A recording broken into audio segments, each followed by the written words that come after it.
നടിയെ ആക്രമിച്ച കേസിൽ പലരും പി.ടി. തോമസിനെ സ്വാധീനിക്കാൻ ശ്രമിച്ചെന്ന പി.ടിയുടെ ഭാര്യയും തൃക്കാക്കര എം.എൽ.എയുമായ ഉമാ തോമസിന്റെ പ്രസ്താവന കാണുമ്പോൾ ചിലതൊക്കെ പറയാതെ പോകുന്നത് ശരിയല്ല.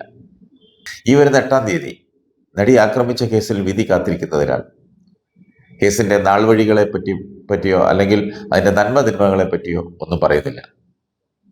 ആക്രമിക്കപ്പെട്ട നടിയുടെയും പി.ടി. തോമസിന്റെയും മൊഴിയുടെ അടിസ്ഥാനത്തിലായിരിക്കും വിധി എന്നത് സംശയമില്ലാത്ത കാര്യം തന്നെയാണ്. എന്നാൽ നടി ആക്രമിക്കപ്പെട്ട കാലത്ത് പി.ടി. തോമസിന്റെ ഭാര്യ മാത്രമായിരുന്ന ഉമ ഇന്ന് ഒരു പൊതുപ്രവർത്തകയുടെ, പ്രത്യേകിച്ച് ഒരു എം.എൽ.എയുടെ ഉത്തരവാദിത്തത്തോടു കൂടി സംസാരിക്കുമ്പോൾ സ്വാധീനിക്കാൻ ശ്രമിച്ചവരുടെ പേര് കൂടി പറയേണ്ടതായിരുന്നു. കഴിഞ്ഞ ദിവസം ഉമ സംസാരിച്ചതിൽ സ്വാധീനിക്കാൻ ശ്രമിച്ച ആരാണെന്ന് പറഞ്ഞിട്ടില്ല. പക്ഷെ അതുകൂടെ പറയണമായിരുന്നു. ഇക്കാര്യത്തിൽ ഉമ 2 വള്ളത്തിൽ കാൽ ചവിട്ടുകയാണ്. വിധി വന്നു കഴിയുമ്പോൾ അപ്പോൾ യുക്തമെന്ന് തോന്നുന്ന ആരുടെയെങ്കിലും പേരുകൾ പറഞ്ഞാൽ പ്രശ്നം അവസാനിക്കുമല്ലോ.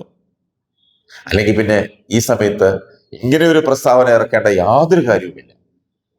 അറിവുണ്ടായിരുന്ന കാര്യങ്ങൾ പി.ടി. തോമസ് വ്യക്തമായി പൊതുജനങ്ങളോട് വിളിച്ചു പറയേണ്ടതായിരുന്നു. അന്ന് പുരയുടെ ഉത്തരത്തിൽ പെൺകുട്ടി എന്നെഴുതി കക്ഷിയോട് ആൺകുട്ടിയായിരിക്കും ജനിക്കുന്നതെന്ന് പറഞ്ഞ ഒരു ജ്യോതിഷിയുടെ കഥ, ആ കഥയാണ് ഇതുമൂലം വന്നു ചേർന്നിരിക്കുന്നത്. ജനങ്ങളെ സംശയത്തിന്റെ മുൾമുനയിൽ നിർത്താതെ അറിയാവുന്ന കാര്യങ്ങൾ വ്യക്തമായി പൊതുജനങ്ങളോട് പറഞ്ഞിരുന്നുവെങ്കിൽ കുറച്ചുകൂടി ബഹുമാനം പി.ടിക്ക് കിട്ടിയാൽ. അതിപ്പോൾ ഇനി ഉമാ തോമസ് ആണെങ്കിലും അത് തന്നെ ലഭിക്കും.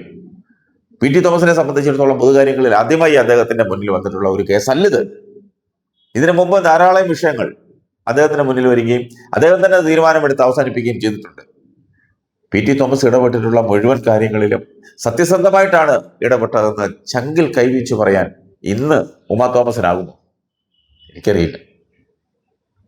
ഏതായാലും ഒരു കാര്യം ഞാൻ പറയാം.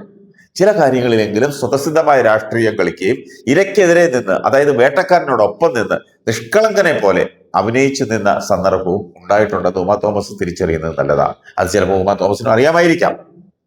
ആർക്കാണ് ഇത്ര ധൃതി എന്ന് ഉമ ചോദിച്ചതുപോലെ സ്വാധീനിച്ചത് ആരാണെന്നറിയുവാൻ ആർക്കാണ് ധൃതി? അല്ലെങ്കിൽ ആവശ്യമെന്ന് തിരികെ ചോദിക്കാതിരുന്നാൽ മാത്രമായിരുന്നു.